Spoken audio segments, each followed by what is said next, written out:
una glándula sudorípara ecrina la estamos viendo con el objetivo explorador, lo tenemos en 10X. Además de las glándulas sudoríparas ecrinas, en esas 10X vamos a ver otros tipos de elementos. Podemos ver los conductos, podemos ver elementos que estén alrededor, tejido conectivo, denso, irregular. Podemos ver también corpúsculo de Pacini y todos los elementos que puedan estar cercanos a esa glándula sudorípara ecrina. Pero cuando aumentamos, ¿ok?, a unas 40X, aumentamos esa magnificación, el campo se reduce solo al acino o a la porción secretora, si es lo que tenemos enfocado, ¿ok?, o al conducto excretor, y veremos entonces con detalle las células que van a conformar a esa estructura, ¿ok? ¿Entendieron eso? ¿Están entendiendo esto? ¿O hay alguna pregunta hasta aquí?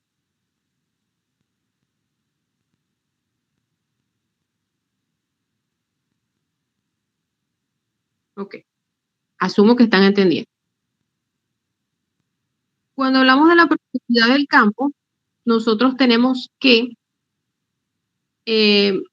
los cortes van a tener un espesor determinado, ¿ok? Entonces, aproximadamente entre 3 y 5 micras. Entonces, esa profundidad del campo es evaluable en esas 3 a 5 micras, máximo 10 micras, ¿ok? Pero mientras más grueso es el corte o es el tejido que tenemos en la lámina, vamos a ver que no vamos a poder evaluar los elementos que están hacia el fondo, sino los elementos que están en la superficie. Entonces, el diagnóstico puede estar errado porque vamos a perder elementos que quizás nos vayan a dar ayudar con el diagnóstico que queremos que sea fidedigno, ¿ok? Y el contraste pues viene dado en parte por la coloración que estamos empleando, los métodos de coloración o tinción, y por la luz o la cantidad de luz que nosotros lo dejamos pasar, ¿ok? Siguiente imagen.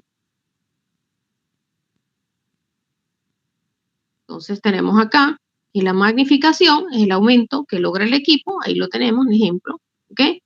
Y la resolución es la distancia mínima, ¿verdad?, en la cual el equipo puede mostrar dos puntos como entidades separadas. Es decir, un equipo con una baja resolución me va a mostrar dos puntos cercanos como la imagen que tienen hacia la derecha, como una sola imagen, ¿ok?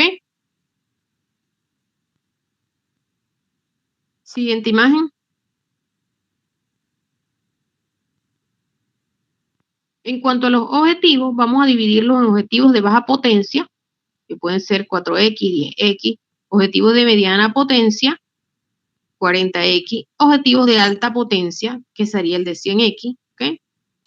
Y vamos a ver también que los vamos a dividir en objetivos secos y objetivos húmedos, ¿ok? Entonces, los objetivos secos, dentro de esos objetivos secos, entran el objetivo de rastreo o objetivo explorador, más o menos 4X, ¿ok? Aquí se utiliza para observar algo completo, un elemento completo. Cuando tenemos muestras demasiado pequeñas, podemos observar la muestra completa, ¿ok? Y lo utilizamos más que todo para ubicar el tejido en la lámina, ¿ok? Una vez que tenemos el tejido enfocado en 10X, en 4X, vamos a proceder a aumentar esa potencia de ese objetivo, ¿okay?, para enfocar las imágenes que queremos ver. ¿Ok? Y ya si queremos ver, por ejemplo, una glándula sudorípara ecrina, que es el ejemplo que venimos trabajando, vamos a utilizar entonces el objetivo de 4X para ubicar el tejido donde va a estar ubicada esa lámina, ese campo. Luego reducimos ese campo y aumentamos la magnificación, es decir, con un objetivo de una potencia de 10X, vamos entonces a para enfocar a la glándula sudorípara ecrina. Pero si yo quiero ver el detalle de los núcleos, detalles de la célula, ¿ok?, yo debo utilizar un objetivo ya de alta potencia, que es el de 4X. Acá en histología no utilizamos objetivos húmedos, ¿ok? Pero ustedes deben saber que existen y que es lo que denominamos objetivo de inmersión. Ya lo han utilizado en biología, ¿ok? Que es donde ven ustedes ese ejemplo de ese objetivo de inmersión. Y bueno, pues ahí recordemos que se utiliza aceite y también se utilizan resinas, ¿ok? Este objetivo de inmersión es el de máxima potencia, dado que la resolución y lo que es el poder de resolución de la luz es más bajo que el de los medios líquidos.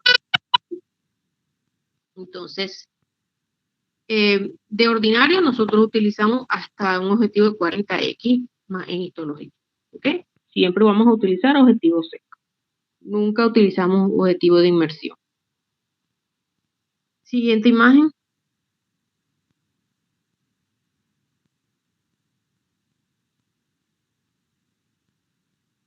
Tenemos acá una tabla donde vamos a colocar algunos tipos de objetivos y vamos también a observar que le dice allí magnificación del objetivo 4x, 10x, 40x y luego la magnificación del ocular, que es una constante. Esta constante viene dada por cada instrumento, ¿ok? Cada microscopio trae la magnificación de su ocular, generalmente es 10x. Por lo tanto, cuando nosotros, la manera correcta de nosotros calcular o hacer el cálculo, cuando vamos a colocar a cuánta magnificación o cuál es la magnificación total de la imagen que estamos observando, debe ser incluyendo la magnificación del ocular y la magnificación del objetivo, ¿ok? Debemos hablar entonces de 40x, 100x y 400x, que es lo que nosotros utilizamos en histología, ¿ok?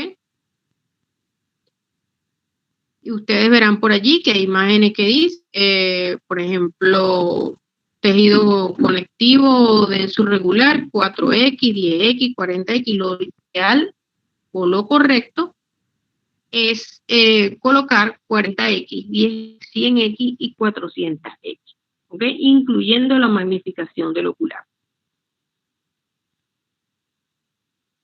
Salvo el caso en que desconozcamos esa magnificación del ocular, se acepta que solo se coloque la magnificación del objetivo. Pero por lo menos en los textos, generalmente usted verá 40x, 100x, 400x. Conoce la magnificación, es decir, esas imágenes fueron tomadas y en un microscopio X y allí se tomó pues lo que es la magnificación del ocular. En el laboratorio, todos los objetivos que habían son, todos los oculares tenían 10x de magnificación. ¿Okay? Entonces, todas las imágenes son 40x, 10x, 100x, 400x, que es lo que vamos a ver en el laboratorio. Siguiente imagen.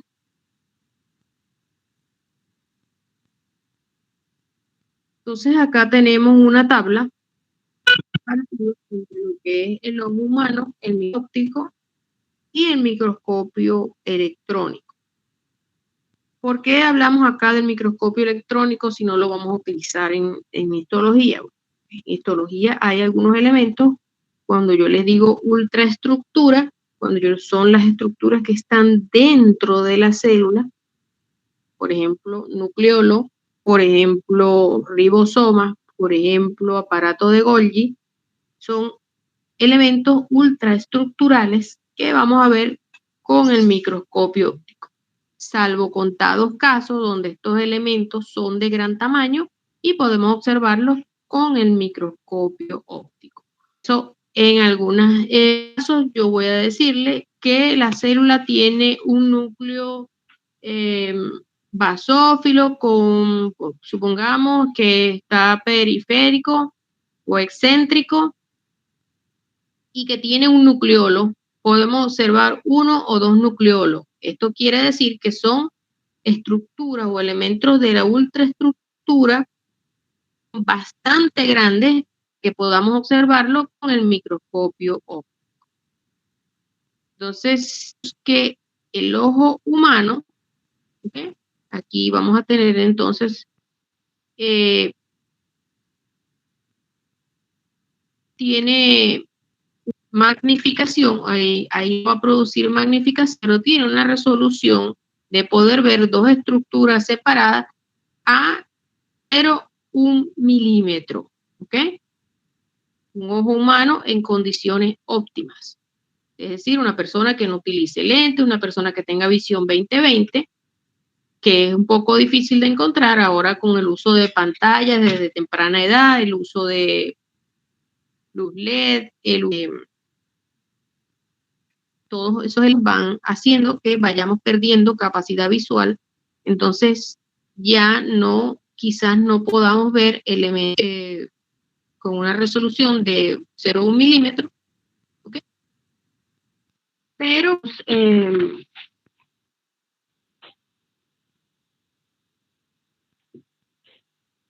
podemos utilizar lentes y otros elementos para poder con estos efectos, ¿okay?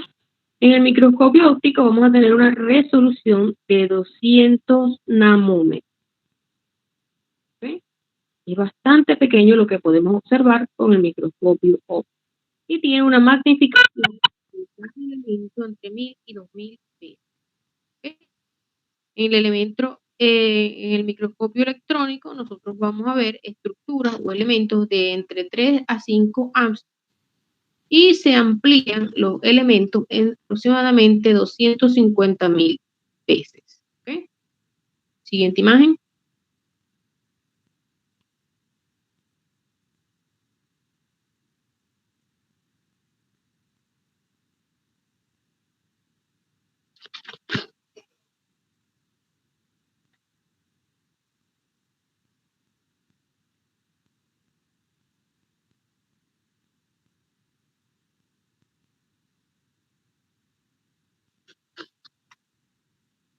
Acá tenemos otra tabla, ¿okay? Donde hay algunos ejemplos.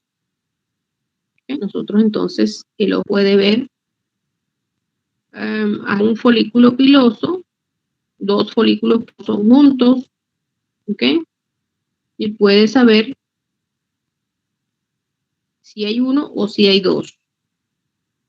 Pero ya, por ejemplo, no podemos observar células. Las células vamos a observarlas y bacterias vamos a observarlas con el microscopio óptico, pero el microscopio electrónico pueden verse con el microscopio óptico y algunos vamos a poder verlos ya con el microscopio electrónico. Entonces, con el microscopio electrónico, entonces vamos a ver, cuando hablamos ahí de ADN, no es que vamos a ver a las hebras de ADN con el microscopio electrónico, utilizaríamos otro tipo de microscopio, ¿okay? Pero sí podemos ver entonces todos los elementos que van a estar, vamos a ver los nucleolos, hilo de todos esos elementos con el microscopio electrónico. ¿Okay? Siguiente imagen.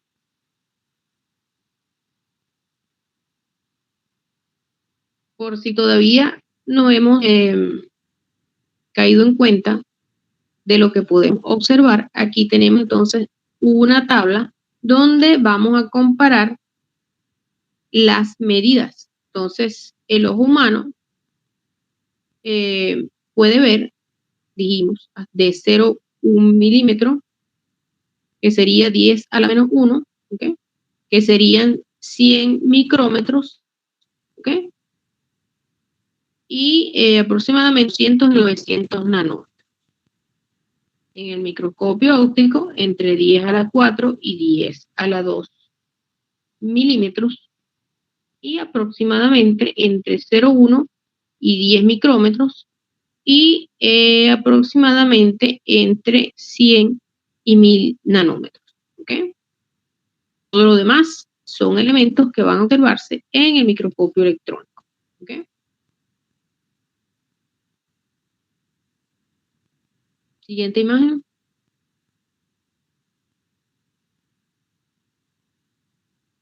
La misma tabla con imágenes, incluye acá centímetros, nanómetros, micrómetros, namómetros y angstrom. ¿Ok? Me gusta a veces colocarles diferentes ejemplos de una misma situación, porque a veces no lo vemos con una tabla ni con la otra, pero a lo mejor quizás con la tercera lo ven y con la cuarta lo refuerzan. ¿Ok? Entonces, la idea. Que no se vayan con una gran cantidad de dudas, ¿ok? Sino que podamos despejarlas al menos en clase. Siguiente imagen.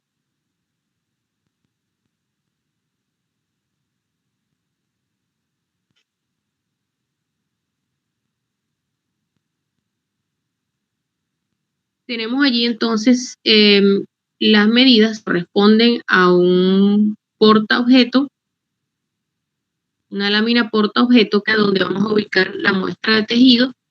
Mide o tiene una longitud de 7.5 centímetros y un ancho de 2.5 centímetros. ¿Okay?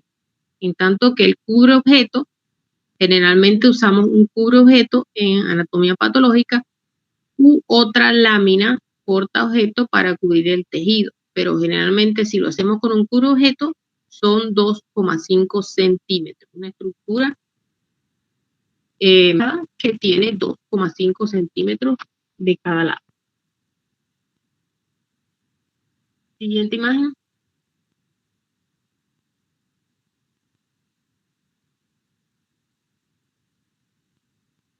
Bueno, a eso se le descuentan aproximadamente 2,5 centímetros, donde va la identificación de la imagen, ¿okay? Del tejido, es lo que se utiliza.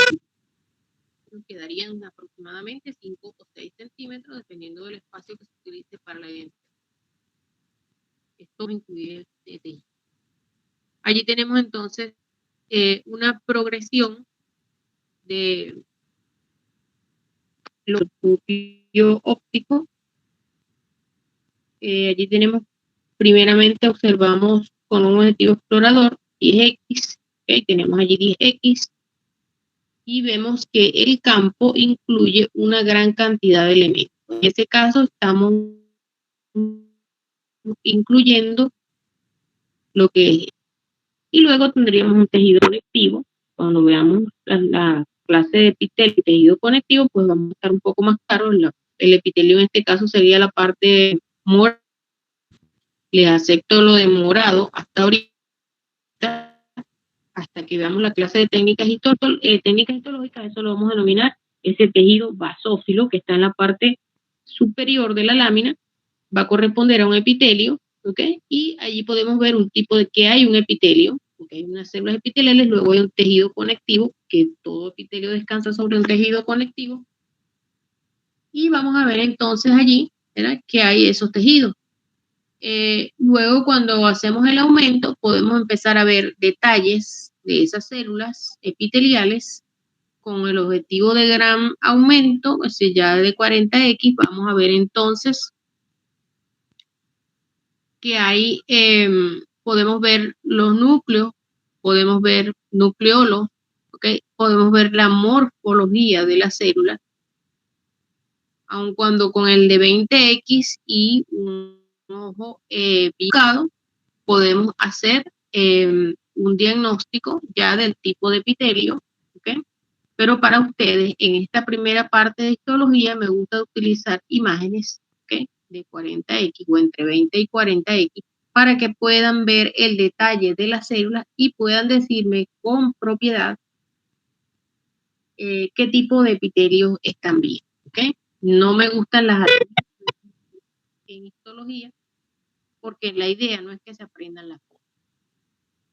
La idea es que yo les voy a dar a ustedes unas características histológicas de cada tipo de epitelio, de cada tipo de célula, y ustedes van a buscar esas características histológicas, porque en la teoría se las voy a preguntar. Y entonces, ¿cómo van a estudiarse ustedes algo que no ven, que no entienden? La idea es que entonces vean que si yo les digo que, por ejemplo, ese epitelio que está allí es un epitelio plano estratificado, ¿okay?, no queratinizado, y entonces yo les digo a ustedes que allí van a ver unas células con núcleo y que van a tener esas células, van a ser fusiformes y ustedes las puedan ver y todas esas características y identifiquen ese epitelio. ¿Ok? Si usted se aprende la imagen, corremos el riesgo de que usted o se aprendió bien la imagen o con los nervios, la angustia del examen, alguna situación por la que pueda estar pasando en el momento antes del examen, se confundió, no lo vio, se le olvidó y entonces respondió la pregunta. Entonces, eso es lo que no queremos, la adivinanza y la queremos eliminar esos dos elementos. Vamos a quedarnos con lo que es objetivo, con lo que podemos ver, porque cuando usted sea médico, si es anatomopatólogo y usted no ve nada, usted me va a decir, no, esa muestra de tejido es insuficiente, yo no veo nada. ¿Ok? Entonces, eso es lo que queremos que se lleven de acá de esto. No, si yo volteo esta imagen, de una vez se los digo, el epitelio va a aparecer en la parte inferior de la lámina y el tejido conectivo en la parte superior, pero siempre el epitelio va a ser epitelio y el tejido conectivo va a ser tejido conectivo. Si yo pongo la lámina con el epitelio hacia la parte derecha y el tejido conectivo hacia la parte izquierda, el epitelio siempre va a ser el epitelio y el tejido conectivo va a ser tejido conectivo y viceversa. Entonces aquí no se vale que si es izquierdo, que si es derecho, que estaba hacia arriba, que estaba hacia uno. Aquí el epitelio es el epitelio, el tejido conectivo es el tejido conectivo. Entonces esos detalles que nos traen una asignatura y salen mal en el examen. Siguiente imagen.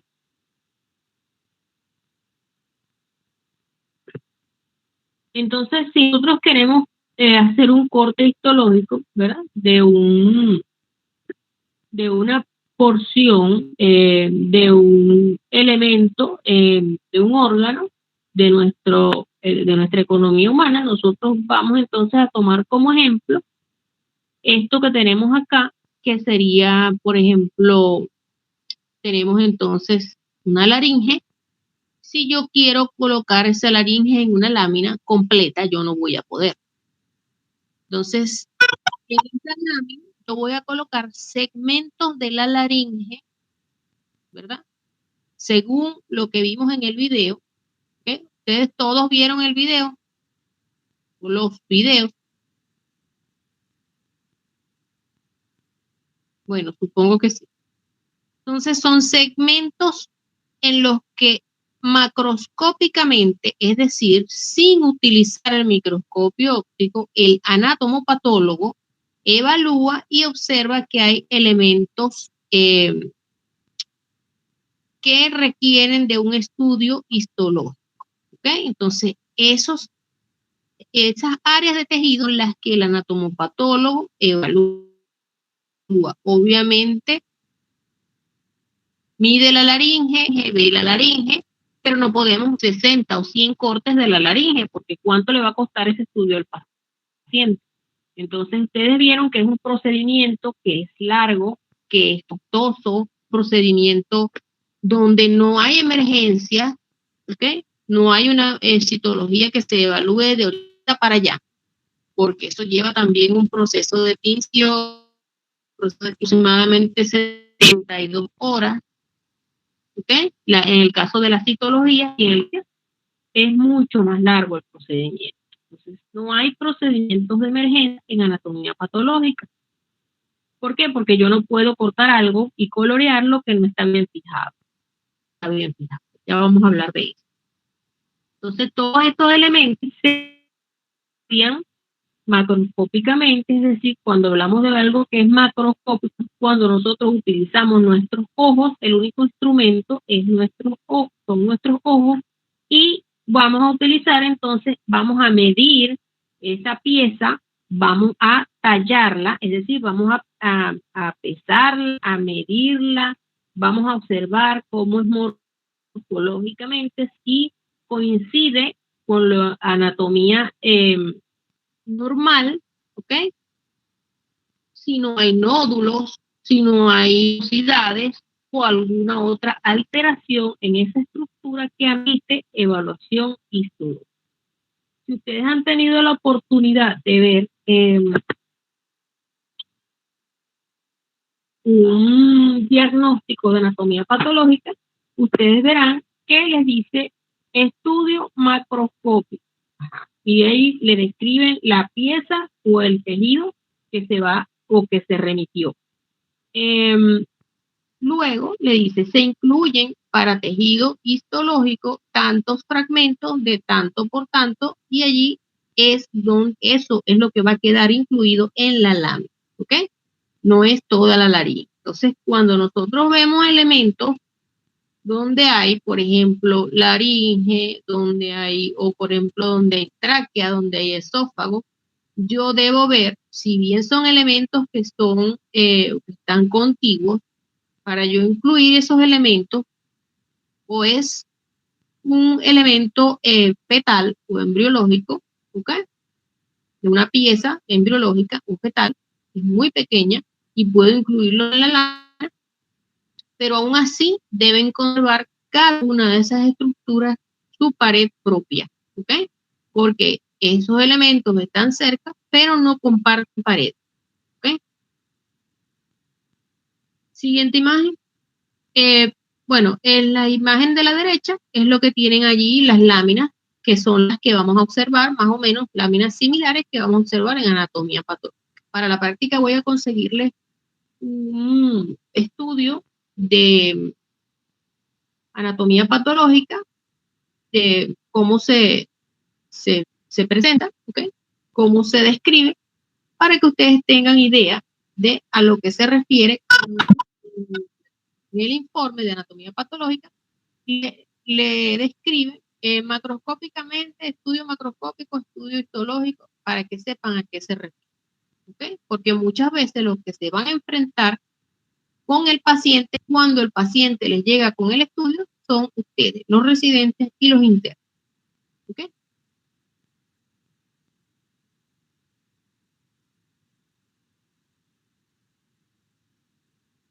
Entonces, que quería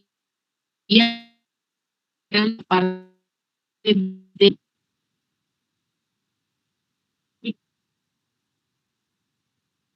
observando que tienen unas fallas, quizás porque no tenemos contacto con el microscopio.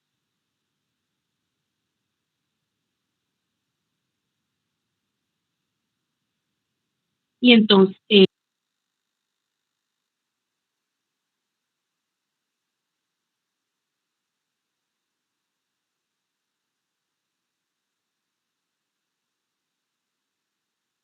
que entonces a la clase de técnicas histológicas para de una vez aclarar algunos puntos sobre cómo se forman esas láminas, ¿okay? Que ya ustedes tienen un adelanto. Aquí vamos a profundizar, que ya ustedes vieron cómo se hace ese procesamiento en el video.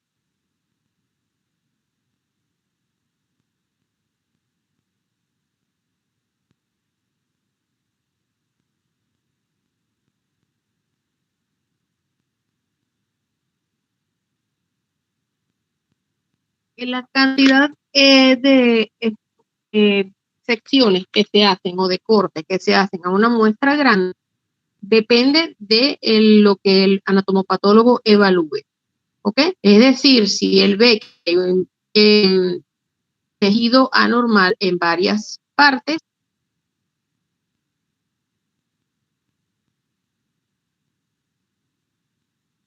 ya va, que no vi.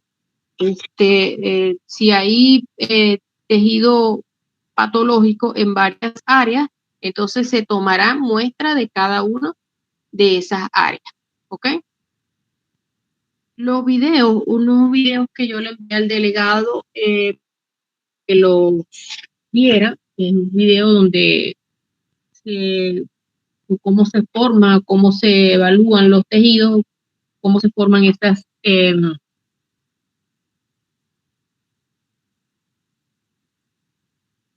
láminas que nosotros vamos a ver en histología.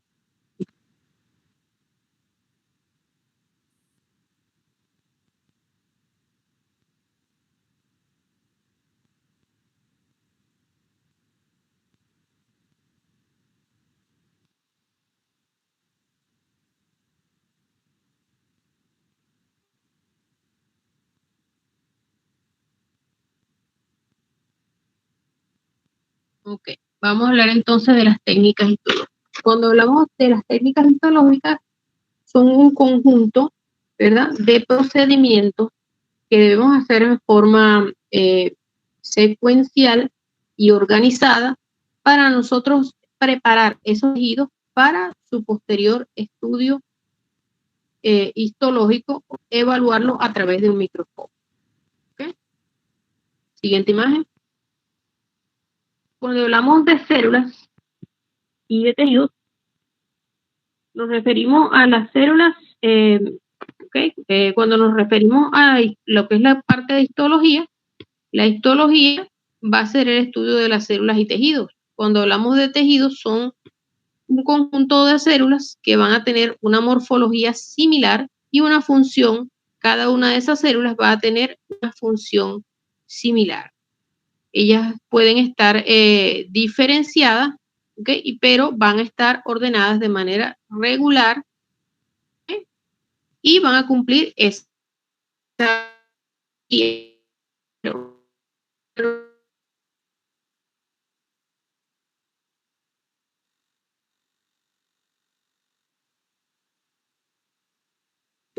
elemento histológico, unidad estructural y funcional de la histología, y ellas van a estar unidas entre sí, formando los tejidos. ¿Okay? Siguiente imagen.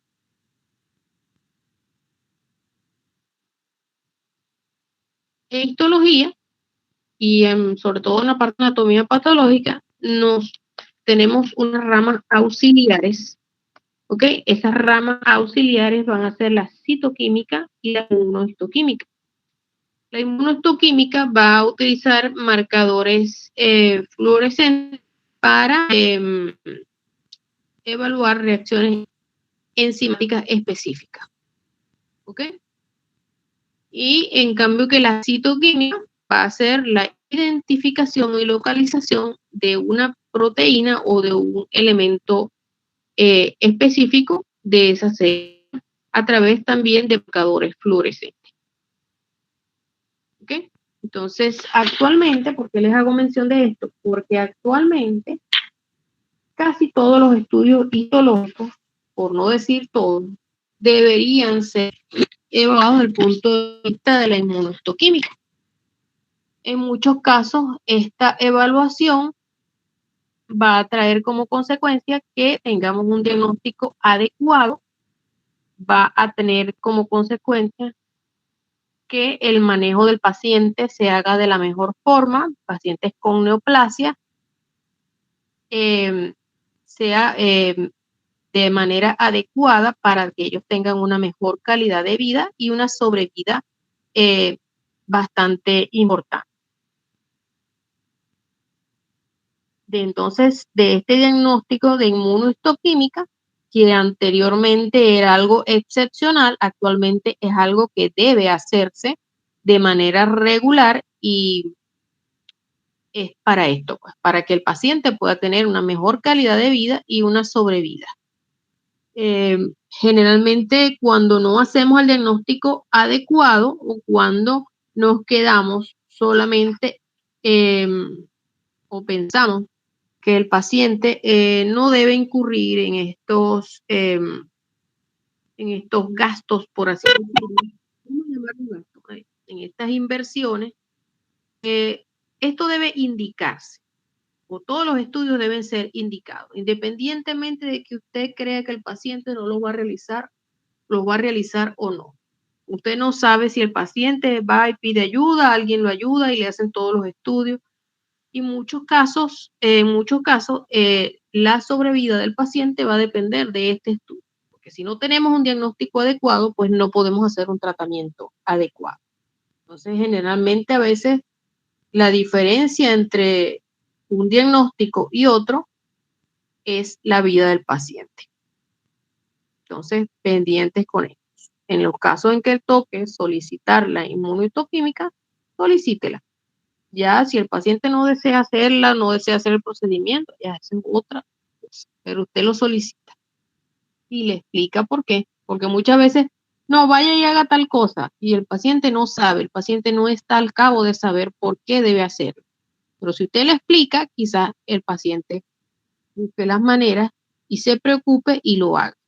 Y no hablamos de pacientes de bajos recursos, pacientes que no tengan estudios universitarios, no. Hablamos de cualquier tipo de paciente. Por ejemplo, yo, por ejemplo, no sé nada, absolutamente nada de arquitectura, pero yo no puedo decirle al arquitecto o al ingeniero, no me ponga esa viga ahí que yo no la quiero ahí. Pero si a mí el arquitecto o el ingeniero me dice, señora, ponga la viga ahí, que si usted no pone la viga ahí se le va a caer el techo. Ah, eso es otra cosa. Me están explicando por qué debo tener la viga ahí. No, porque a lo mejor no me molesta la vista, no quiero la viga ahí, no es estético, pero la necesito ahí. Entonces, bueno, igual.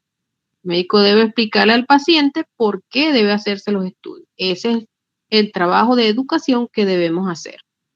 El médico es educador, un educador nato y un educador que debe formarse y debe entender que su misión es educar, porque mientras más eduquemos a los pacientes, mejor nos va a ir a nosotros como médicos.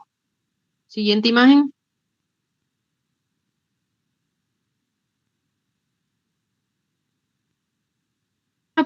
Para su estudio, nosotros debemos primero obtener material.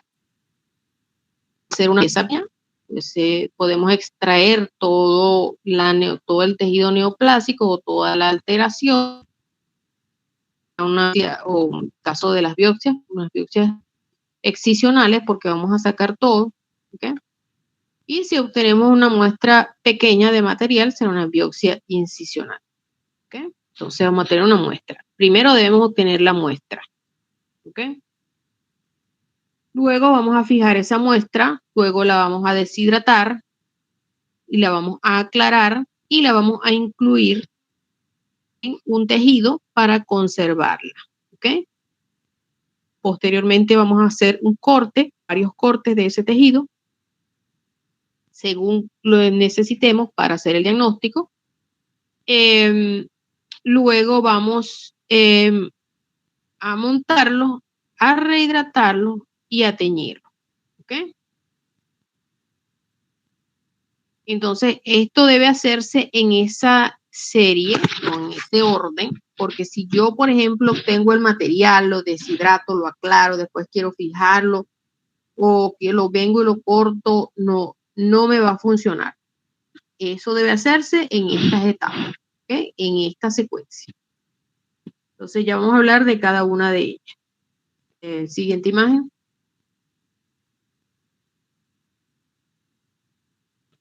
Para la fijación, ¿qué voy a hacer yo con la fijación? Yo necesito fijar esas muestras, ¿ok? ¿Para qué? Para retardar la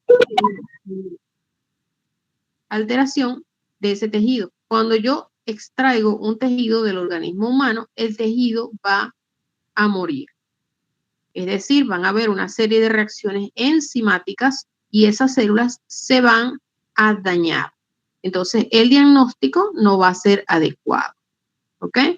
Entonces, la idea de la fijación es un procedimiento que se va a realizar para retardar esas alteraciones en ese tejido, esas alteraciones enzimáticas que van a ocurrir posteriores a la muerte celular.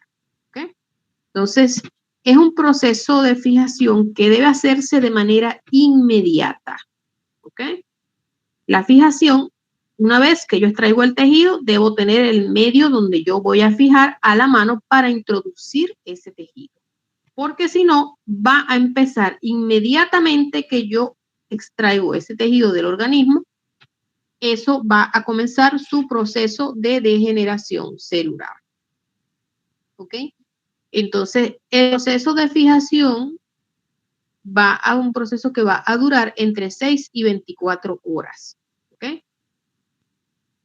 no es un proceso inmediato. O sea, yo no meto el tejido en el fijador y ya se fijó, no. Es un proceso que debe comenzar de manera inmediata porque las reacciones enzimáticas posteriores a la muerte se... Entonces, la fijación debe comenzarse inmediatamente que se obtiene la muestra. Esa fijación va a durar entre 6 y 24 horas, dependiendo del tamaño de la muestra, dependiendo del tipo de muestra. ¿Ok? El fijador que vamos a utilizar debe tener un poder antico y bactericida, porque obviamente van a haber muestras que van a estar contadas con bacterias, ¿okay? Y vamos a tener en la muestra bacterias y no vamos a poder observar las células. Entonces, por eso debe tener un poder antiséptico y bactericida. Además, debe evitar que en ese medio, como hay medios de cultivo, como van a ser la sangre, como va a ser ese mismo tejido, pues va a representar un medio de cultivo para que crezcan otras bacterias, ¿okay? Y contaminen la muestra. Cuando hablamos de relación fijador-material fijado 3:1, ¿ok? Esto quiere decir que si tenemos 1 centímetro de tejido, debemos tener 3 mililitros, ¿ok? De fijador. Entonces, la cantidad de fijador que vamos a emplear es 3 veces la cantidad de tejido que hay. Yo no puedo tener, por ejemplo, una biopsia de piel de 1 centímetro y fijarla en aproximadamente 10 a 12 ml de formol o de formol al 10%, formalina o formol amortiguado, que es la misma elemento fijador. ¿Ok? ¿Por qué? Porque se me va a dañar. Ese tejido se va a romper, se torna friable, ¿ok? Y cuando se va a procesar, el tejido se daña, se rompe. El proceso de fijación es un proceso que ocurre por inmersión o perfusión. Es decir, usted colocó la muestra de tejido en ese fijador, en ese envase con esa cantidad idónea de fijador, ¿ok? Y él va a ir penetrando, ¿ok? Desde las capas más externas hacia la capa más interna. Es por eso que la relación fijador material fijado debe ser de 3:1. Si yo tengo un útero aproximadamente de 8 centímetros de longitud y lo coloco en un frasquito de mayonesa pequeño, ¿okay? O mediano de aproximadamente 500 cc, ese frasquito, ese útero va a quedar allí comprimido y es posible que solo las capas más externas se fijen, pero la capa más interna no. O sea, el interior del útero no. La pieza debe colocarse íntegra, ¿okay? No debe estarse abriendo ni rebanando, ni por curiosidad ni por nada, porque quien debe hacer ese procedimiento es el médico anatomopatólogo. ¿Ok? Los cirujanos tienen la mala costumbre, pésima costumbre, de traer algo y abrirlo. No lo abran, nunca. Quédese con la curiosidad o vaya al laboratorio de anatomía patológica si quiere ver lo que hay y véalo allá, cuando vayan a hacer el diagnóstico macroscópico. Porque a veces hay contenido que se pierde y no le llega al anatomopatólogo después. Entonces, no lo vio donde si no había nada. O si hay un líquido, ese líquido es sumamente importante, ¿okay? En los quistes para su diagnóstico. A veces ese líquido se fija una vez que el material está fijado y ese se utiliza una función para hacer una citología de ese líquido. Entonces no lo rompan, no lo saquen, porque a veces con la cápsula no se hace nada. ¿Ok?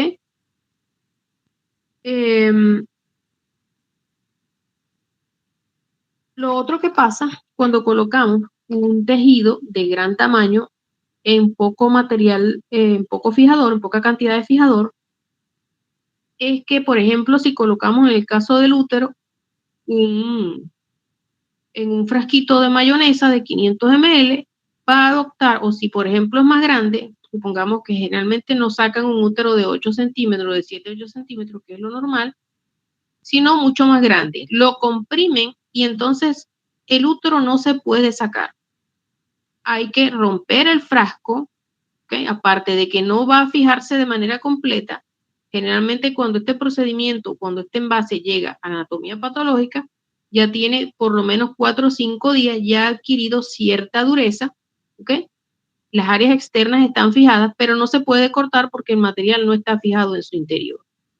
Entonces, o se dañó o no ha completado su proceso de fijación, entonces hay que extraerlo, hay que romper el pote. El anatomopatólogo, el técnico y las personas que están realizando estos procedimientos pueden cortarse, ¿ok? Se puede cortar además la persona que asea. Entonces, todo esto hay que observarlo, ¿ok? Es importante. Y lo otro que es mucho más importante, también el útero va a tomar la forma del frasco. Entonces, no podemos colocar un elemento grande en un envase pequeño, ¿ok? Entonces, pendientes con esto. ¿Por qué les digo esto a ustedes? Bueno, ya los especialistas no se lo podemos recordar, pero ustedes que van a ser los que van a pedir el envase para colocar la muestra, tienen que estar pendientes. Generalmente, cuando se hacen histerectomía, pues se sabe más o menos la medida del útero y de todos esos elementos, así que no hay sorpresas, porque ya son pacientes que están estudiados y que tienen eco y ya todas esas estructuras están medidas. ¿Ok? Siguiente imagen.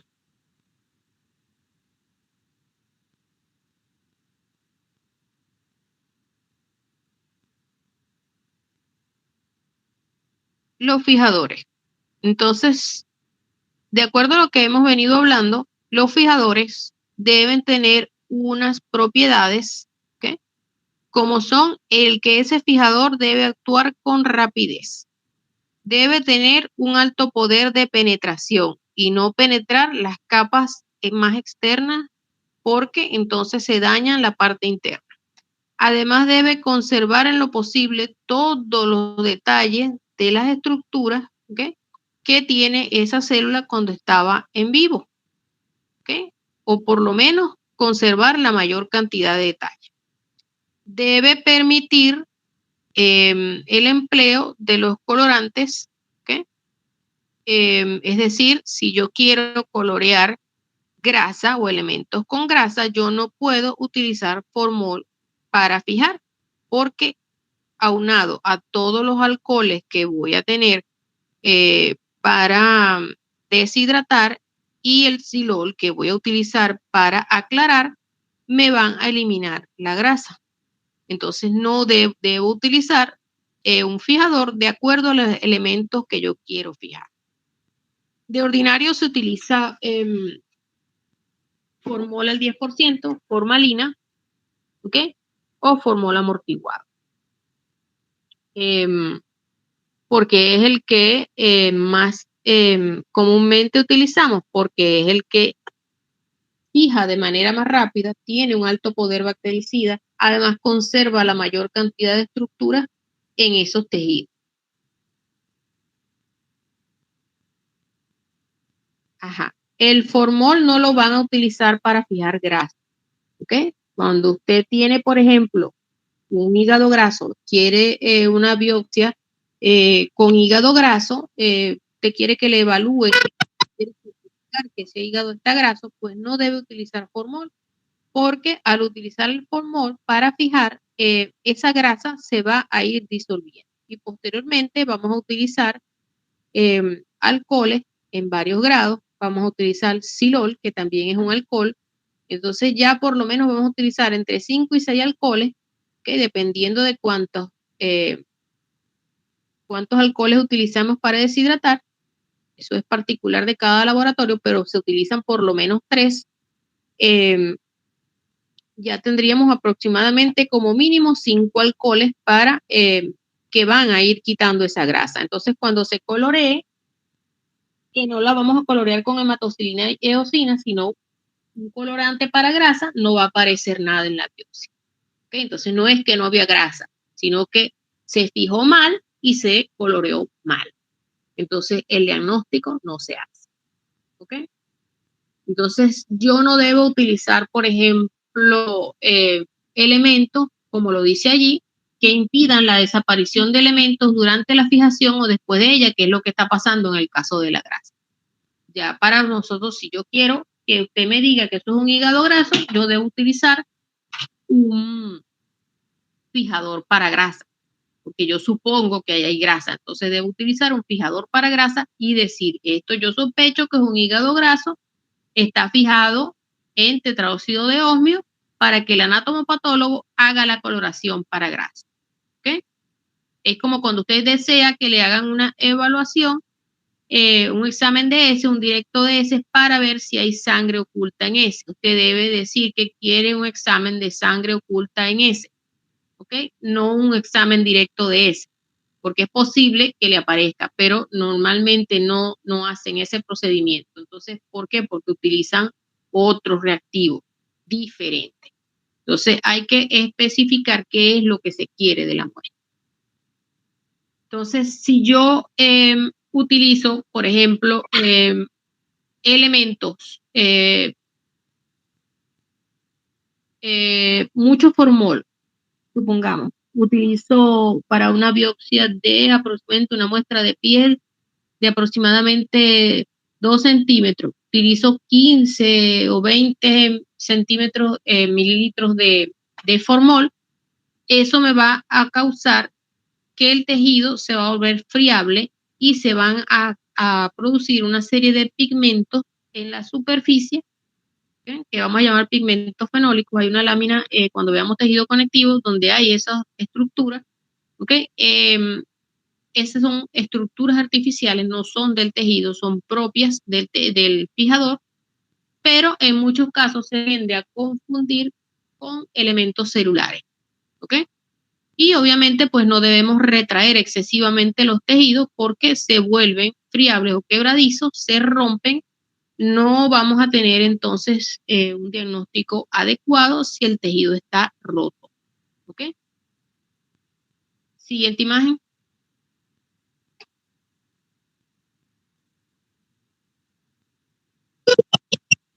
Tenemos entonces la manera como ellos van a actuar. Generalmente actúan coagulando proteínas, pero sin combinarse con ellas. ¿Okay? Y en el otro caso, ellos van a oxidarse. ¿Okay? Ellos van a actuar como oxidantes, favoreciendo la coloración de los tejidos. Es decir, cuando nosotros utilizamos el formol va a oxidar ese tejido y posteriormente cuando utilicemos los colorantes, pues ellos van a adquirir esos colores, ¿okay? Que vamos a utilizar, que van a ser la hematocilina y la eosina, que es lo que vamos a ver en el laboratorio, salvo coloraciones especiales que vamos a ir mencionando cuando las tengamos. También algunos agentes fijadores pueden formar combinaciones químicas con las sustancias del tejido, ¿verdad? Como pueden ser el ácido crómico y las sales del ácido crómico. Otros pueden ocasionar un precipitado fino sobre el tejido, como el ácido ósmico, el bicloruro de mercurio y el cloruro de oro. Siguiente imagen.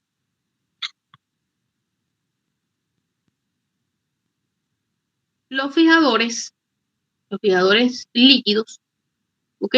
Vamos a clasificarlos en fijadores simples y fijadores compuestos. Simples los que están formados por una sola sustancia y compuestos los que están formados por 2 o más sustancias. Entonces, de los fijadores compuestos, me interesa que sepan el nombre, ¿verdad? Y que existen. No los vamos a utilizar en anatomía patológica, pero yo no sé si ustedes mañana o pasado pues van a hacer un posgrado de anatomía patológica y no saben lo que es un líquido de Heli, nunca jamás se lo mencionaron, lo que es un líquido de Wann o lo que son, por ejemplo, líquidos de Fleming o de Senck. Entonces, saber que existen los fijadores compuestos, ¿okay? De los fijadores simples queremos saber que el formol al 10% es el más utilizado porque es el que conserva la mayor cantidad de estructuras, tiene un alto poder de penetración, alto poder bacteriológico, ¿ok? Y es mucho más económico, ¿ok?, que el alcohol metílico y etílico, ¿ok? Podemos usar también el alcohol metílico o el alcohol metílico se va a emplear con frecuencia para fijar protis de sangre, de médula ósea, de ganglio, algunos líquidos de punción. Y el alcohol etílico lo utilizamos también en microquímica. El ácido ósmico al 1 o 2% es lo que vamos a utilizar para las grasas, ¿okay?, para fijar grasas. Y otro fijador que también puede utilizarse, no es común, no es de uso común, es el bicromato de potasio. No es de uso común porque es muy costoso. ¿Okay? Siguiente imagen.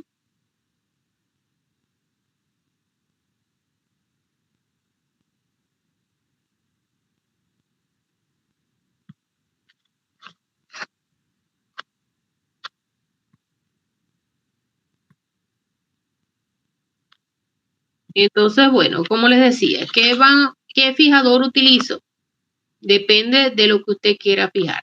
Si usted quiere fijar elementos con grasa, pues debe utilizar, que es lo que más comúnmente se extrae, usted debe utilizar un fijador para grasa. Si usted quiere fijar, por ejemplo, hueso, debe utilizar fijadores para hueso.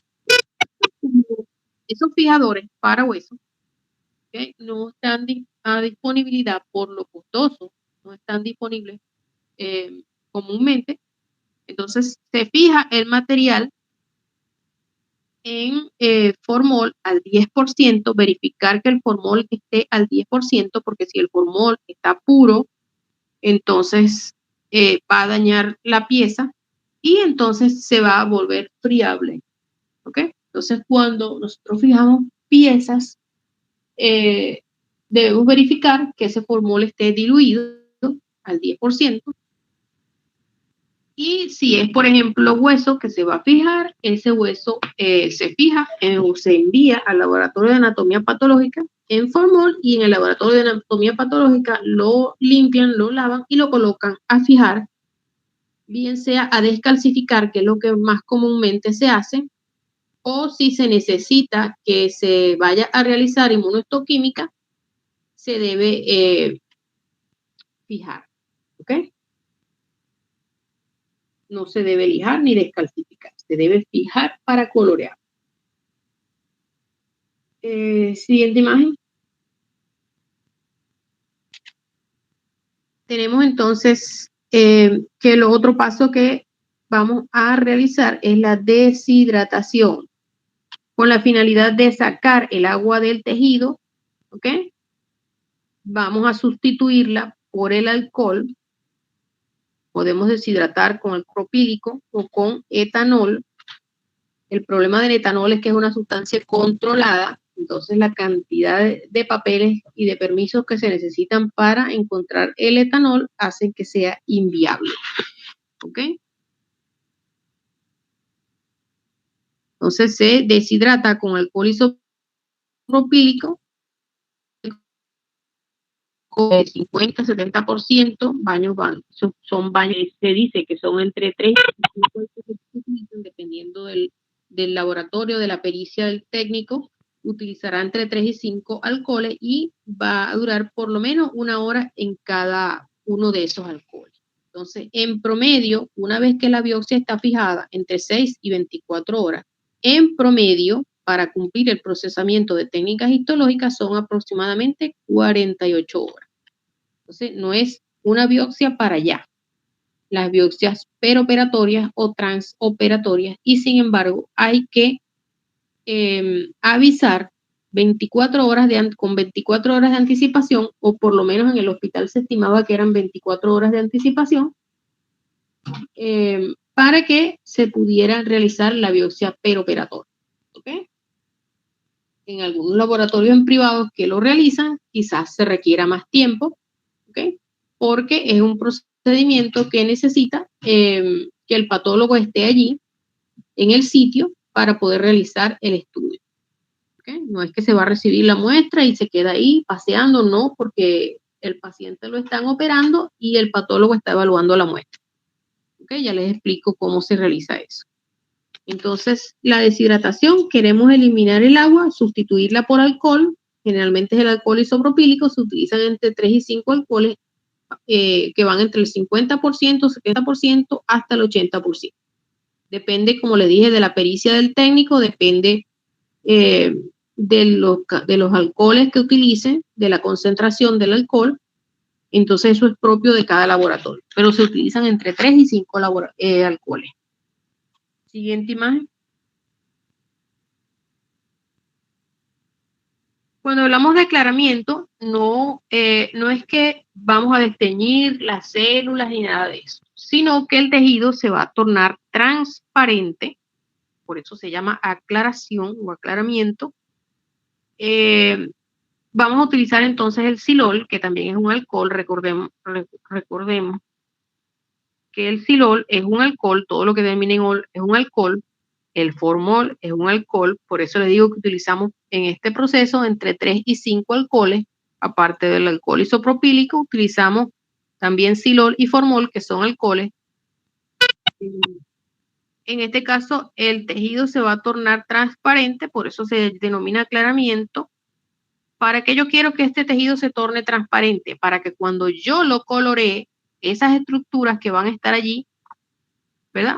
Puedan contrastar, ¿verdad? Entre sí, y las estructuras que quedan superpuestas se puedan distinguir. Por eso también cuando hacemos el corte, no debe ser un corte excesivamente grueso porque vamos a tener una cantidad de estructuras superpuestas allí, y si es un corte demasiado delgado, pues no vamos a ver algunas estructuras. Entonces, la función de este aclaramiento es que el tejido se torne transparente. Si yo tengo una cajita, supongamos una computadora, donde yo tengo una cantidad de elementos y yo voy a rebanar eso de manera transversal, pues quedarán algunos elementos en la superficie y yo podré ver eso, si yo no aclaro. Y luego cuando haga un corte en la parte media, veré otros elementos, otros no los voy a ver, pero si esta computadora tiene un case transparente, yo puedo, cuando haga los cortes, ver cómo esos elementos se superponen y puedo verlos a todos. ¿Ok? Siguiente imagen. Una vez que yo deshidraté ese tejido, ¿verdad? Yo quiero que ese tejido adquiera dureza, ¿verdad? Y quiero que ese tejido se conserve. ¿Ok? Entonces, la inclusión se hace con un medio, ¿ok? Cuando yo deshidrato el tejido y lo cambio el agua de ese tejido por alcohol, estoy teniendo ese tejido o lo estoy colocando en un medio que es miscible o compatible con la parafina. ¿Ok? Entonces yo voy a colocar ese tejido en esas cajitas transparentes. ¿Ok? Allí yo las voy deshidratando y luego las saco de esa cajita que tiene la rejita y la coloco en la bandejita plateada para colocarlas en parafina líquida, ¿ok? Para formar lo que vamos a denominar el taco de parafina, ¿ok? Entonces allí vamos a tener entonces esa bandejita plateada, la colocamos en esa parafina líquida que debe estar aproximadamente entre 46 y 60 grados, ¿ok? De temperatura. Luego lo colocamos unas horas donde va a permanecer, la colocamos en un sitio donde va a estar refrescándose para que se vaya volviendo rígida, ¿verdad? Hasta que formemos ese bloque de parafina, ¿ok? Para conservar la muestra y mantenerla en un elemento rígido para que me forme un taco para poder cortarlo. Siguiente imagen.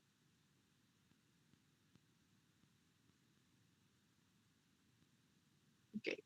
Acá tenemos entonces esos elementos que van en el procesador de tejido, ¿ok? En ese procesador de tejido, allí se va colocando esos elementos en lo que es los diferentes alcoholes, lo diferente, hasta en el silol, ¿ok? Para deshidratar y aclarar, ¿ok? Siguiente imagen.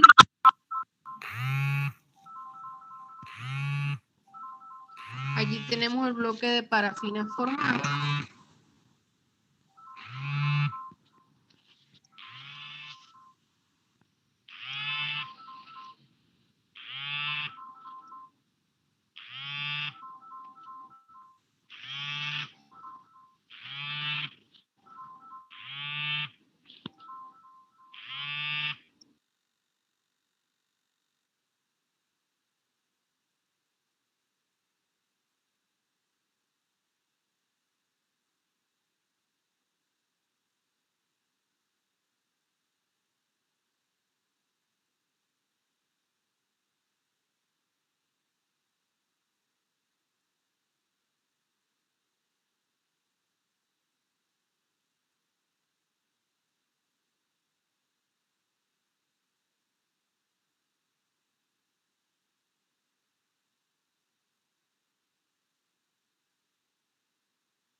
Ok,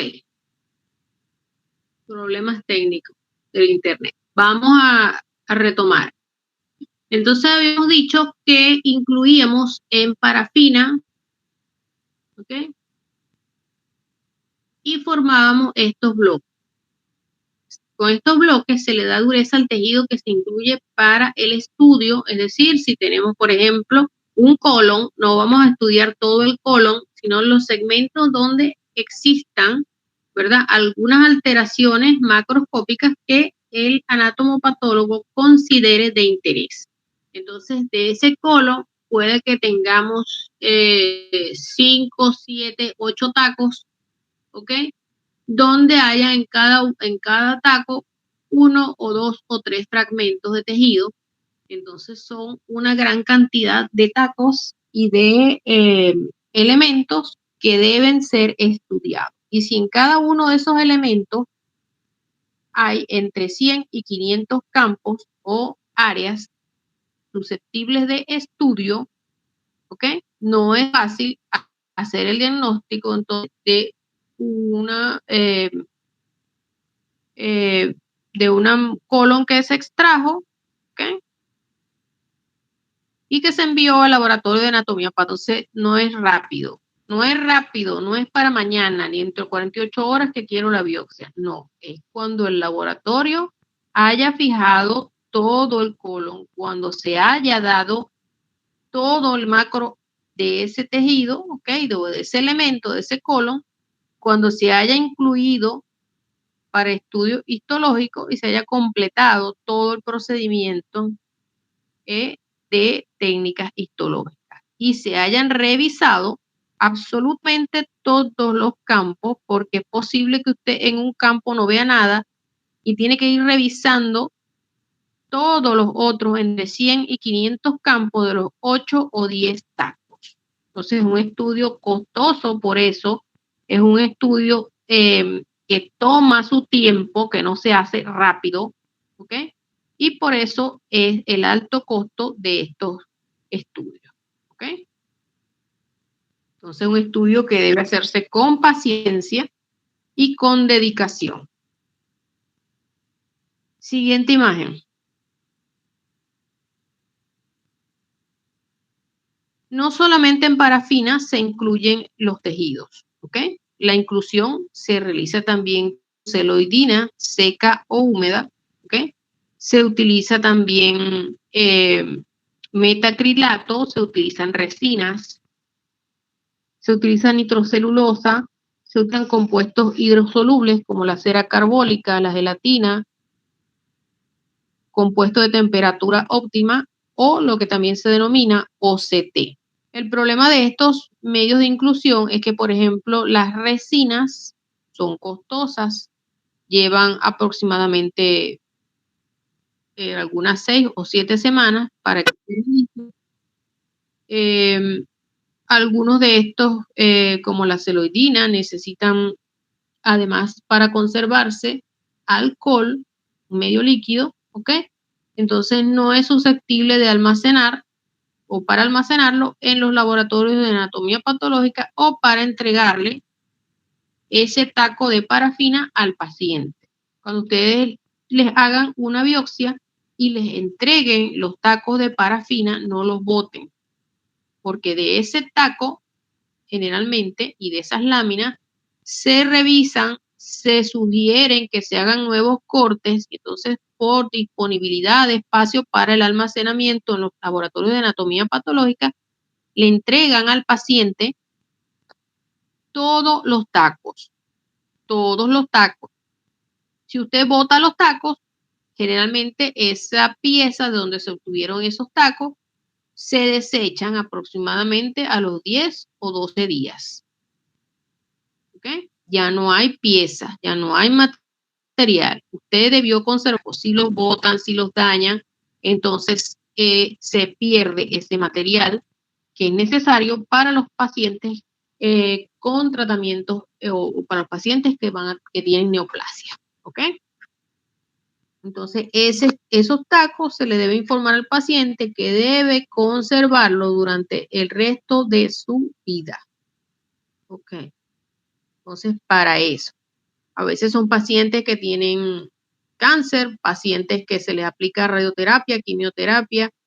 A los 5 o 7 años el paciente vuelve a tener recidivas y se requieren esas láminas, se requieren esos tacos para hacer nuevos cortes y comparar con lo que hay en la actualidad. ¿Okay? Entonces, eso es importante que se conserve. Siguiente imagen.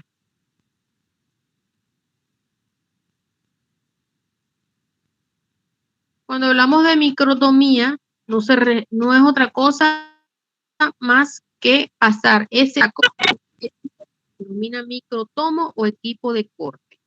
Entonces, hablamos entre 5 y 15 micras de espesor de cada corte. Ustedes vieron en el video que pareciera que es bastante, 5 o 15 micras de espesor, pero realmente son como unas telitas, ¿okay?, que se colocan en ese baño de flotación y allí se pescan con las láminas. Y eso es lo que queda en la lámina.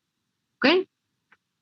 Entonces, si yo tengo cortes de más de 15 micras, generalmente hay patólogos que prefieren 10 micras, dicen que es un grosor que es promedio y que allí podemos ver suficiente material para evaluar, que a veces 15 micras se dificulta, pero pues hay quien prefiere las 15 micras. Entonces se conservan en ese rango, entre 5 y 15 micras. Si tenemos un corte demasiado de 4 micras, no vamos a tener suficiente cantidad de material para evaluar ese tejido.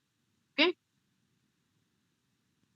Ese microtomo puede ser un microtomo digital, puede ser un microtomo de rotación, es decir, que la cuchilla va rotando y va haciendo los cortes, ¿ok? Y ustedes vieron que es como una tira de tejido. Imagínense que usted tiene un pan y lo va rebanando. Generalmente esos son cortes transversales. Cuando se requieren cortes longitudinales, se especifica también. Se requieren longitudinales y se harán entonces los cortes longitudinales. Pero la mayoría de los cortes generalmente son cortes transversales. Imagínense que usted tiene un taquito de parafina que lo vamos a comparar con un pan de sándwich y usted sacó esas rebanadas de tejido, que cada rebanada de pan mide entre 5 y 15 micras y eso es lo que vamos a tener y eso es lo que vamos a estudiar. Es una fotografía, o sea, no es el tejido en vivo ni es todo el tejido. En cada corte, en cada rebanada de pan hay una imagen distinta. Habrán rebanadas de pan o es como cuando usted tiene un huevo sancochado y lo rebana, le hace cortes transversales. Habrá partes de ese huevo donde lo que hay es clara, habrá partes donde ve yema y clara y la cantidad de yema y de clara es diferente en cada uno de los cortes. Pues lo mismo ocurre con el tejido que estamos observando. Tenemos una gran cantidad o tenemos un tejido incluido en ese corte, en ese tipo de parafina, y la cantidad de tejido y el tipo de tejido que vamos a encontrar en cada una de las rebanaditas es diferente. Cuando se hace la revisión, cuando ustedes estén rotando por las diferentes pasantías y estén revisando láminas, ¿verdad?, de los casos de pacientes con cáncer, se revisa primero la lámina. No es que vamos a ver, no, eso no sirve, pues ese estudio no sirve. No, vamos a revisar la lámina. ¿Por qué se revisa la lámina? Porque a lo mejor en esa imagen que vieron, que quedó en la lámina, no hay nada, no hay ninguna neoplasia. Entonces se agarra el taco y se sigue rebanando todo el taco hasta que aparezca la neoplasia que están buscando. Esto se puede hacer en un hospital, en un laboratorio privado. Esto es costoso. Por cada lámina que se forma, el técnico en anatomía patológica hace un cobro y este cobro se traduce en costos para el paciente. Entonces, de cada taco, usted hace 1 o 2 cortes o 3 cortes y tiene 2 o 3 láminas. Si usted, como anatomopatólogo, no le parece si quedaron burbujas de aire en la lámina, si no quedó bien teñida, si le parece que hay algunas células extrañas por ahí, quiere ver si hay más, usted puede mandar a hacer otros cortes. Pero lo normal es que se hagan 3 cortes de cada taco. Y allí se obtiene el estudio, la lámina para su estudio, que es lo que revisa el anatomopatólogo. ¿Ok? a menos que usted haya visto algo en la parte macroscópica y cuando dieron el corte, pues no le parece, usted también puede pedir, el anatomopatólogo puede pedir otro corte, ¿ok? Porque no concuerda con lo que vio macroscópicamente. Todas esas cosas son susceptibles, pero básicamente no hacemos, o sea, no se rebana todo el tejido por eso, a menos que no esté conforme con lo que hay. Porque ese taco debe conservarse con suficiente cantidad de tejido para que pueda ser utilizado para su estudio posterior. Siguiente imagen. Ahí tienen diferentes tipos de microtomos prácticamente desde prehistóricos, como el que tenemos en la parte inferior izquierda, en la parte inferior derecha, hasta el microtomo de rotación, similar al que utilizamos hoy en día. Siguiente imagen.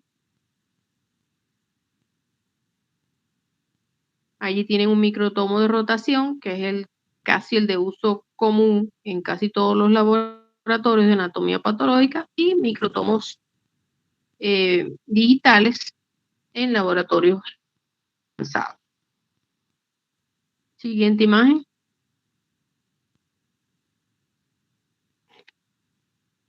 La microtomía o corte puede hacerse también con nitrógeno líquido. Para ello utilizamos un equipo que se denomina criostato, donde el tejido se congela a 0 grados centígrados, ¿verdad?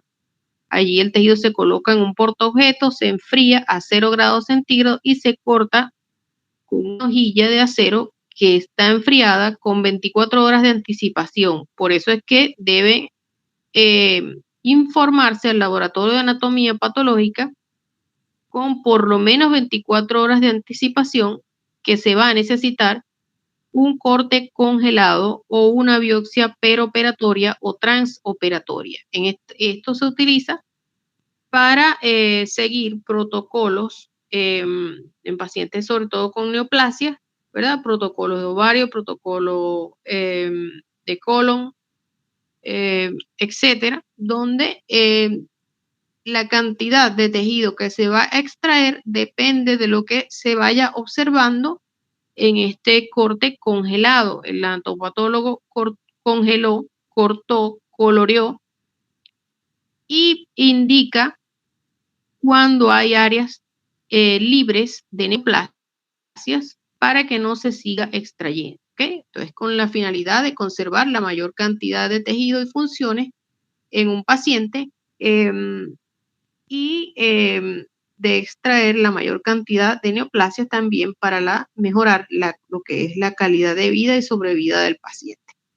Es un proceso que esta coloración que se realiza puede hacerse una coloración normal o inmunohistoquímica en ciertos laboratorios, pero lo que generalmente se realiza es un coloreado normal y posteriormente ese tejido se utiliza para hacerle el proceso de técnicas histológicas que hemos visto hasta ahorita. ¿Ok? Entonces, eso es lo que es la microtomía y el corte con nitrógeno líquido.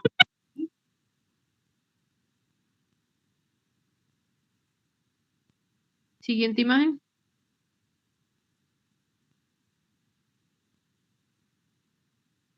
Luego que el material se ha cortado y se colocó en el baño de flotación tiene agua tibia con dos finalidades. El agua tibia hace que se salga el exceso de parafina del tejido, ¿ok? Y entonces cuando lo colocamos en la lámina para montarlo, ¿ok? Ya el tejido no posee tanta parafina y va a captar mejor los colorantes y además con esta agua tibia pues se va rehidratando el tejido, ¿ok? Para que pueda estar lo suficientemente estirado y colocarlo en la lámina y que no hayan elementos superpuestos. Siguiente imagen.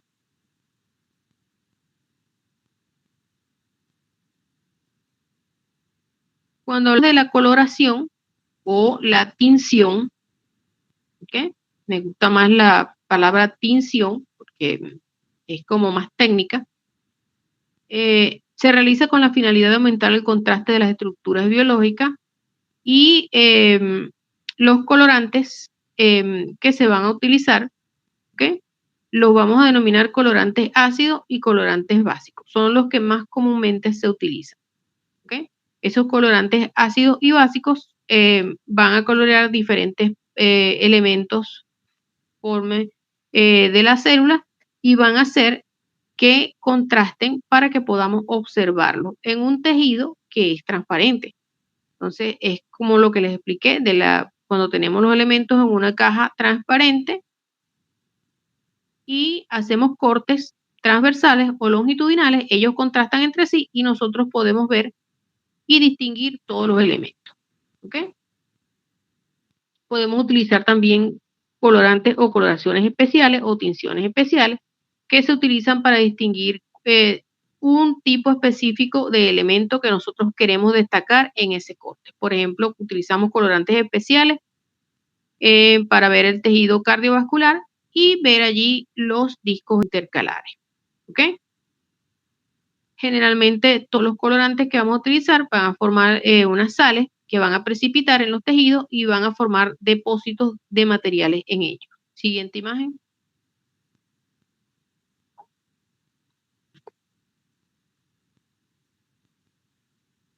Vamos a clasificar esos colorantes en naturales y en artificiales, según su origen. Entonces tenemos que los colorantes naturales vamos a clasificarlos en, obviamente, animales y vegetales. Entonces tenemos allí que dentro de los animales tenemos el carmín, que lo va a producir la cochinilla. ¿Okay? El carmín es un colorante en fisiología, utilizamos uno que se denomina carmín supravital, pero también es un colorante que se utiliza mucho en el área cosmética y de ahí es donde deriva en el argot popular que antiguamente pues se denominaban las pinturas de labio carmín, ¿ok? Por eso porque no había muchos tipos de colorantes y proviene de ese elemento que se denomina cochinilla, de ese animalito, ¿ok?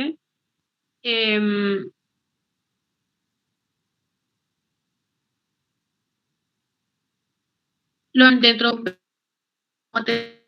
ya los hemos observado y los utilizamos en el área de la cocina, utilizamos orceína, utilizamos el azafrán en el área de la cocina, y pues ya sabemos que la orceína es amarillo. Tenemos también azafrán, mismo amarillo. Y tenemos la hematocilina, que es de uso común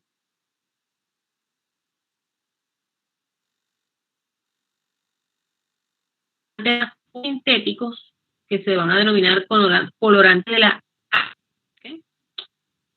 Esos colorantes de la anilina, nosotros vamos a clasificarlos en ácidos básicos, neutros o indiferentes, según coloreen la porción de la sal ácida básica, coloreen ambas partes o no coloreen ninguna.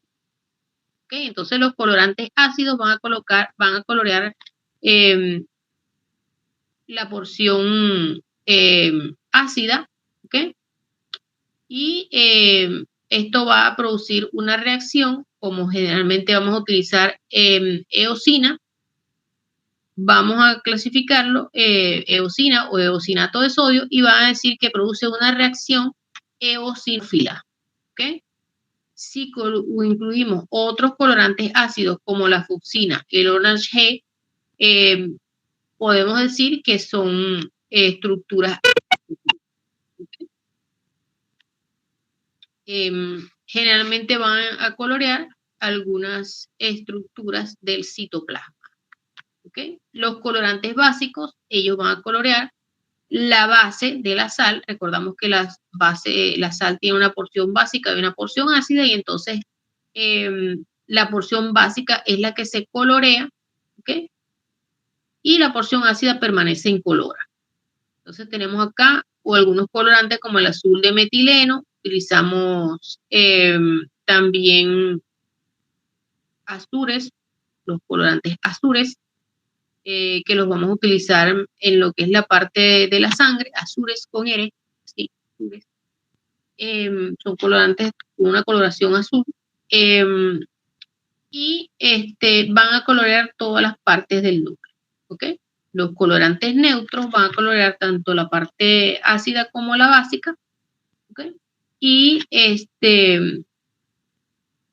ambas estructuras celulares, tanto los del núcleo como los del citoplasma, van a diferentes coloraciones. En los colorantes indiferentes no se forman sales, ¿ok? Y aquí vamos a teñir sustancias. Vamos a tener que algunos colorantes indiferentes van a ser el Sudán 3, el rojo escarlata, que son los que utilizamos para grasa. ¿Okay? Siguiente imagen.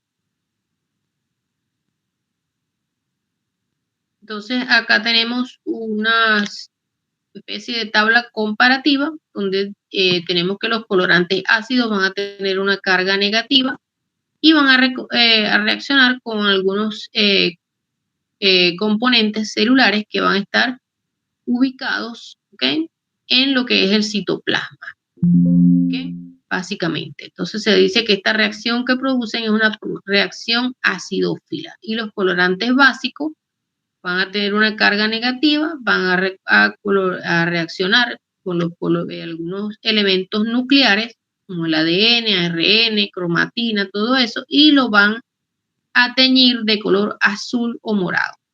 ¿Ok?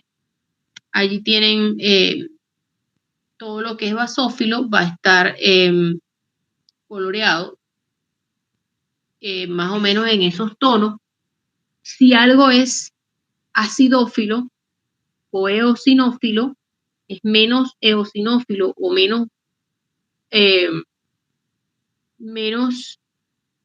o más acidófilo, no quiere decir que es más basófilo o menos basófilo. Si algo es ácido, leve o marcadamente ácido, es ácido solamente. No tiene nada que ver una reacción con la otra. ¿Entienden esto? Si yo le digo que el núcleo es poco basófilo, ¿ok?, quiere decir que es un núcleo que lo vamos a ver de un color pálido, ¿ok?, azul pálido, o que tiene un citoplasma poco basófilo, quiere decir que lo vamos a ver de color grisáceo o azul claro, pero no tiene, nunca jamás lo vamos a ver rosado, menos rosado o más rosado, no. Si es basófilo, es basófilo. Azul, azul claro, azul oscuro, en todas las gamas de los azules, morados, hasta quizás bien azul bien intenso, morado bien intenso, casi negro. Igual lo que es acidófilo. Es rosado, es rojo, fucsia, hasta pardo. La captación más oscura de rojo que ustedes puedan ver. Es algo que es ácido, es ácido. Capta los colorantes ácidos, capta solamente los colorantes ácidos. Si capta los colorantes básicos, solamente los colorantes básicos, mayor o menor intensidad. ¿Se entendió esto? Porque muchas veces llegamos a la práctica y yo les digo que algo es poco basófilo y que les pregunto que si es marcadamente acidófilo y muchos dicen que sí. No tiene nada que ver una cosa. Si es poco basófilo, es poco basófilo. Si capta colorantes básicos en mayor o menor intensidad, es solamente los colorantes básicos que va a captar. ¿Ok? Siguiente imagen.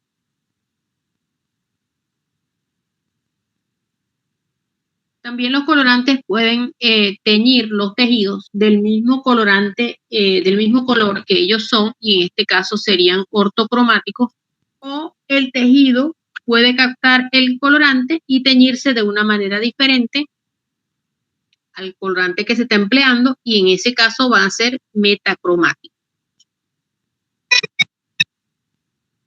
Siguiente imagen.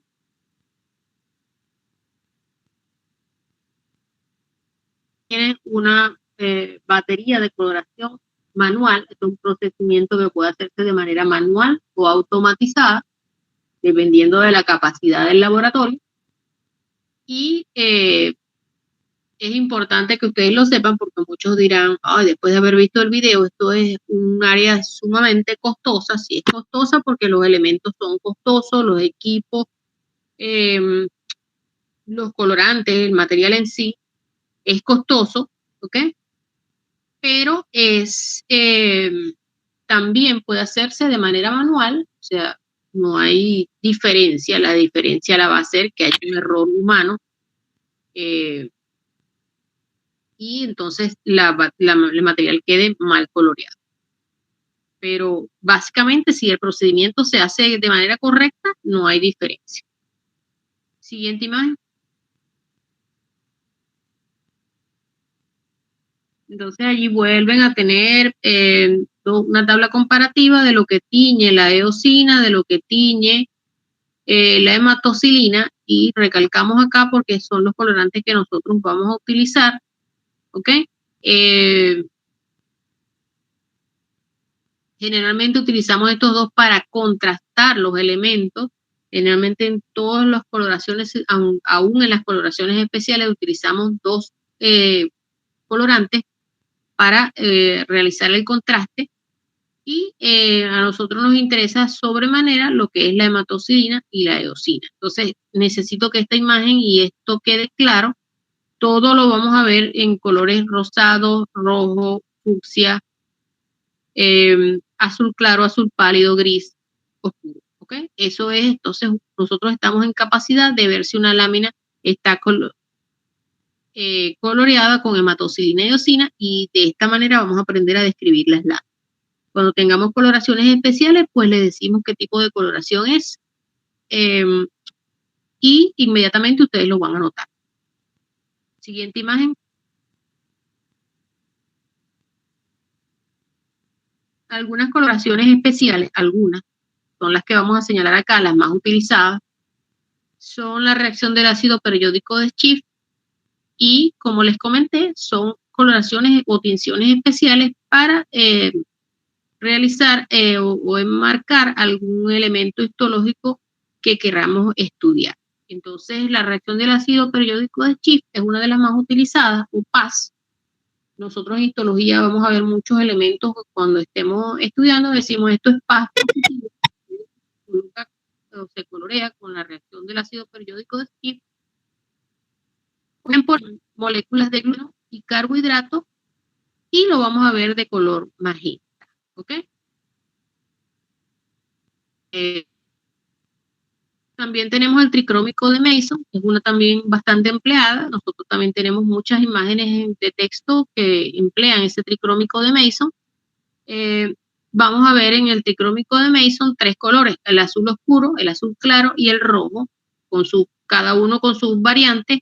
Y pues de azul oscuro vamos a tener los núcleos, azul claro, todos los elementos donde haya mucinógeno, y en rojo vamos a ver músculo, tejido muscular, queratina y el citoplasma de la célula. Luego también tenemos orceína para fibras elásticas. La orceína va a teñir de color pardo a las fibras elásticas, y también para fibras elásticas vamos a tener una coloración que vamos a denominar Wright, que es de color azul. Siguiente imagen. Para las grasas vamos a emplear lo que es el color rojo, que lo denominamos rojo Sudán. ¿Okay? También vamos a tener la hematocilina férrica, que es una coloración especial utilizada en histología, y se utiliza para ver las estriaciones del músculo, los núcleos y algunos eritrocitos, y eso vamos a observar de color negro. También tenemos las tinciones argénticas o de plata para observar en color negro a las fibras y células reticulares. Siguiente imagen. Acá tenemos una imagen. Esto que tenemos acá es hígado, ¿okay? Tejido hepático, donde vamos a ver lo que les comentaba. Queríamos ver, por ejemplo, un hígado graso, y todas esas estructuras de color rojo, rojizo o naranja es grasa que debió fijarse con tetraóxido de osmio y colorearse posteriormente con rojo Sudán. Si yo la hubiéramos, se hubiese fijado con formol al 10%, no pudiéramos haber hecho la coloración con rojo Sudán porque la grasa se iba a disolver. Acá se fijó la grasa y posteriormente se coloreó. Siguiente imagen.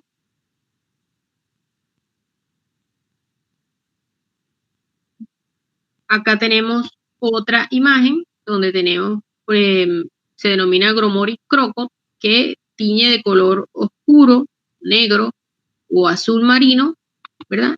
Vamos aquí a teñir lo que son las hifas y algunos micelios, ¿okay? También conidios de hongo. Estas coloraciones se utilizan más que todo en microbiología. ¿Okay? Este Gromori Crocot. Siguiente imagen.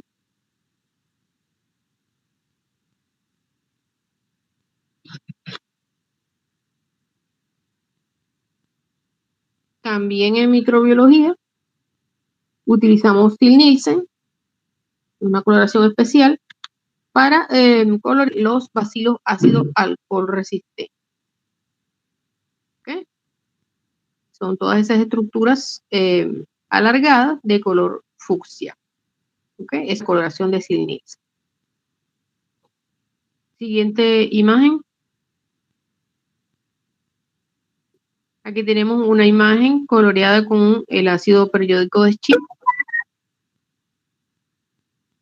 Y tenemos que esta imagen es para observar en ese corpúsculo renal lo que es la membrana, ¿ok?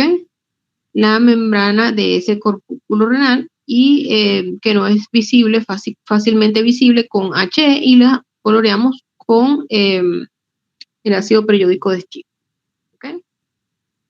Esto es para cuando hay patologías renales, entonces necesitamos ver esas estructuras, ¿ok? Y necesitamos ver la indemnidad de esos elementos. Son todas esas estructuras de color fucsia o color magenta que vemos allí resaltando, rodeando a ese glomero, a ese corpúsculo y el glomero. Siguiente imagen.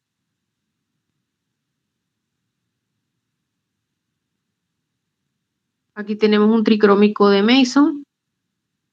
Allí vemos los núcleos oscuros, algunas células y células musculares, las vemos de color rojizo y todo el tejido conectivo, lo de color verdoso o azul agua. Siguiente imagen. Un laboratorio de anatomía patológica, lejos de todo lo que pueda la gente imaginarse que puede ser un desorden, algo sucio, algo feo, es un sitio donde debe estar sumamente al pulcro, ordenado, organizado, porque cualquier error, cualquier traspapelar una lámina o rotular mal algo, pues es una equivocación que se puede pagar con la vida del paciente. Siguiente imagen. Allí tenemos una sección donde hay láminas, ya de esas láminas deben estar rotuladas y listas para la evaluación con el microscopio óptico. Siguiente imagen. Ok. Espero que con la clase y el video les haya quedado bastante claro cómo es el proceso de lo que son las biopsias, cómo se realizan las biopsias y que se estudia nada más el procedimiento de biopsia porque es lo que nosotros vamos a ver. Todas las imágenes que están a su disponibilidad para su estudio en histología son realizadas con este procedimiento de técnicas histológicas para biopsia. No hay estudios de citología, por eso no se realiza ese estudio. No se estudia esa parte del proceso de las biopsias. ¿Alguna pregunta?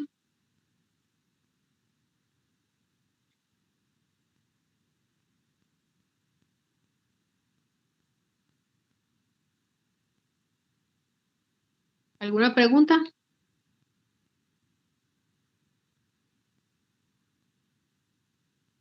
Si no hay preguntas, Rafael me puede indicar vía WhatsApp si nos vamos a ver el día viernes en línea a la 1 o a las 2. Me avisa para ver igual las dos clases de tejido epitelial de revestimiento y tejido epitelial glandular,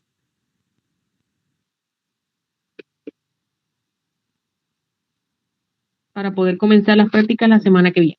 ¿Ok?